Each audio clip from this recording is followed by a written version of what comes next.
Stefan, what do you think about Charles Darwin? What do you think about that name? I don't know. You've heard the name? Yeah, back in history class, I don't remember much about him. Darwinism. You don't remember? Okay, but did we evolve from smaller forms or were we created by God? We evolved from monkeys, from tree shrews to fish, to worms, to atoms and molecules. But we share common ancestors. I thought we were fish. No? Apparently we used to be fish, scientifically. Here's Ernest Haeckel's 1874 The Modern Theory of the Descent of Man diagram, where he asserts that humans evolved from amoeba and that several millions of years ago we used to be something similar to lungfish. We used to be fish. But you don't side with that hypothesis? I don't. Okay, alright. Alright, we're going to go next video now. So we get who wants to be the next poll? Just if we evolved from monkeys, then wouldn't monkeys not exist? Wouldn't they be extinct by now? If whales evolved from hippos by way of a common ancestor 40 million years ago that crawled into the water, shouldn't hippos be extinct right now? No. Hippos are not extinct. They are suited to their semi-aquatic environment, just as whales are suited to their aquatic environment. If they evolved, we're going to do this. Just Richard Dawkins debates Bill O'Reilly. This is Pat. Pat used to hate this guy, Bill O'Reilly. You would drink like 4 shots of vodka before you do this stuff. Ready? Do you believe in God? Increasingly, fewer Americans do. According to a Pew poll, 12% of us do not have a belief in a higher power, up from 8% in 1987, and that group includes agnostics. In Europe, the rise of atheism and of Gnosticism is stunning. According to a Zuckerman study, in Sweden, as many as 85% of the population are non-believers. Japan, 65%. France, 54%. And in Britain, 44% do not believe in God in Great Britain. There he is. Extreme atheist. We've got episode number 3 or 4 or 5 or 6, 5 coming at you.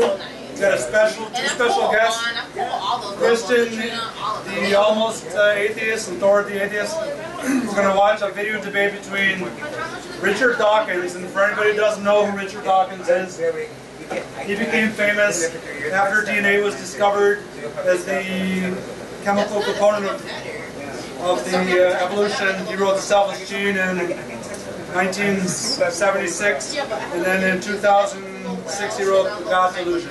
And right now he's the #1 atheist in the world right now. Listen now is a man who understands that position. Richard Dawkins, the author of the mega-selling best book, The God Delusion. I think it takes more faith to be like you, an atheist, than like me, a believer, and it's because of nature.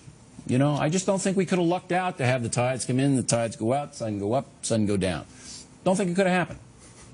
We have a very full understanding of why the tides go in, the tides go out, of why the continents drift about, of why life is there. Science is ever more piling on the evidence, piling on the understanding. All right, we're going to pause on the key word here is luck.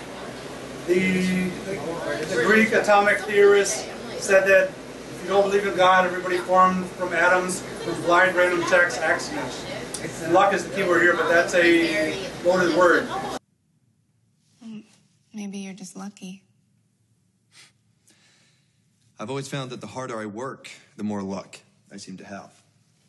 Thor, what do you think is winning the debate so far? Well, I've seen this interview before. Richard Dawkins pretty much stomps on any argument that Bill O'Reilly has the whole interview. What's your opinion of Bill O'Reilly and his whole modus operandi? I mean, he's one step up from Jerry Falwell, if you know what I mean. It's pretty bad. But it had to get there. I understand that you know, the physiology of it, if you will, but it had to come from somewhere. And that is the leap of faith that you guys make, that it just happened. I have to pause on that. He mentions a leap of faith. About what? Is he saying the same thing when it comes to believing in what he believes in? It's a leap of faith. He's arguing against the same thing that he's doing. Well, a leap of faith, you don't actually need a leap of faith. You're the one who needs a leap of faith because you are actually, the onus is on you to say why you believe in something. I'll just take to the heart of the matter right here. Wait, what is onus? Onus means responsibility. bear responsibility. The burden. Yeah, the burden. The burden of proof is on the atheist, or is the burden of proof on the believer? The question he's digging out here, Bill O'Reilly says, you have a leap of faith to explain how life came from non-life. And as I was explaining to Yon, life is a mythological term. Atoms and molecules are not alive. It goes from hydrogen to helium to oxygen to carbon, and it goes right up the step to humans, which are 26 element powered atomic geometries. The following diagram shows the origin of humans. No faith required. 13.8 billion years ago, the universe exploded. Hydrogen atoms formed, which reacted to form hydrogen molecules, then carbon, then water, and then by way of chemical synthesis, larger molecules leading up to the formation of the human molecule. There's no point in time where life arose. That's the mythology. So it's a little bit of confusion. So that's where these two are arguing here. It's something. There's an infinite number of gods you could believe in. I take it you don't believe in Zeus or Apollo or Thor. I believe in the god Thor. Please. There he is. He's living right here. He's living right here. You're Thor. Your name is Thor, right? Yeah, and my ancestors actually believed in a god named Thor. Oh, okay.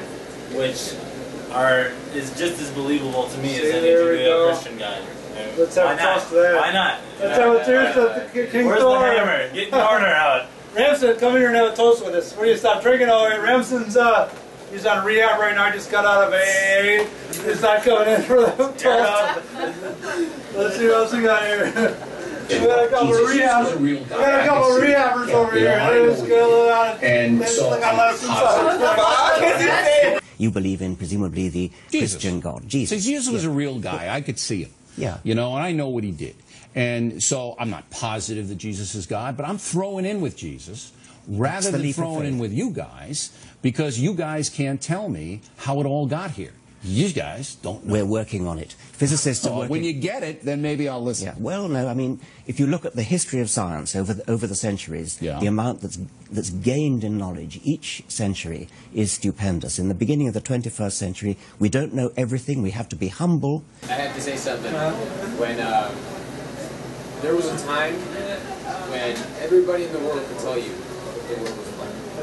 You know, and that was because they believed, because that's people like Bill O'Reilly believed in such a thing. I bet you if you go back, if you put Bill O'Reilly back in those times days, he'll tell you that the world is flat, and he will tell you that the earth revolved around the sun.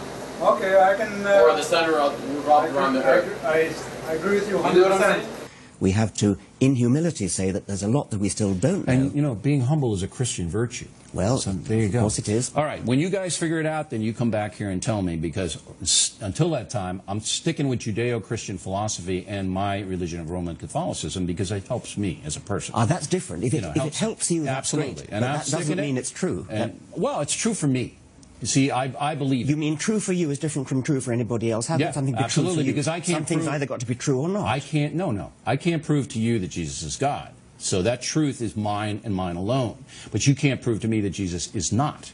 The proof that Jesus is a fictional character is the fact that the 2,000-year-old story of a dead Jesus being resurrected by two Marys following christening, that is body oil lubrication and linen wrapping, is found verbatim in the 4,600-year-old story carved on the pyramids of a dead Osiris being resurrected by two Marys following resurrection, erection, christening with oil and linen wrapping mummification.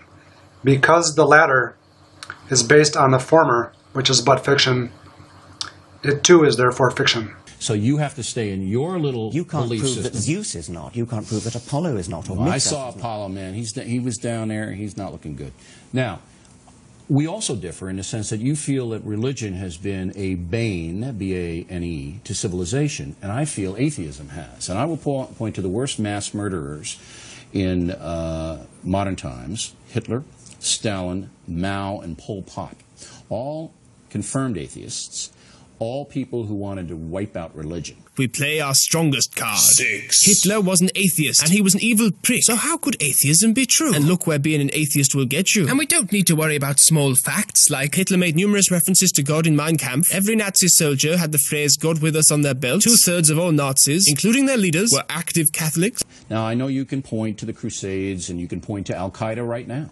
I mean, it's there, and there's no question. The following, to give some idea of what O'Reilly is talking about, is called an atheism tree, which shows the various branches of atheistic belief stemming from the Greek atomic theorists, namely the Russian-Chinese branch of atheism and the American-European branch of atheism, along with, stemming from Feuerbach, the psychological Freudian branch of atheism.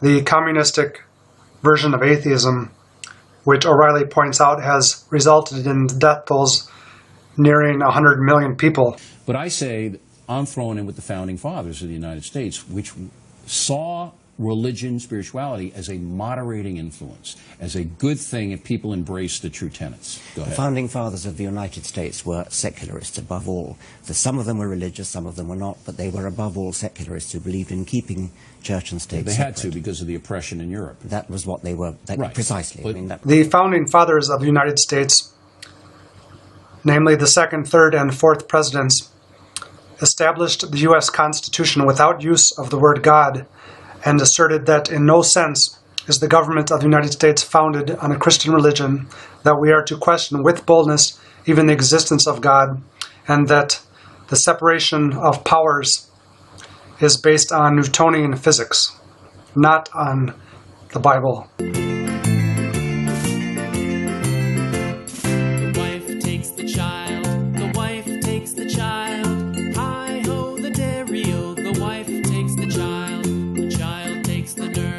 The child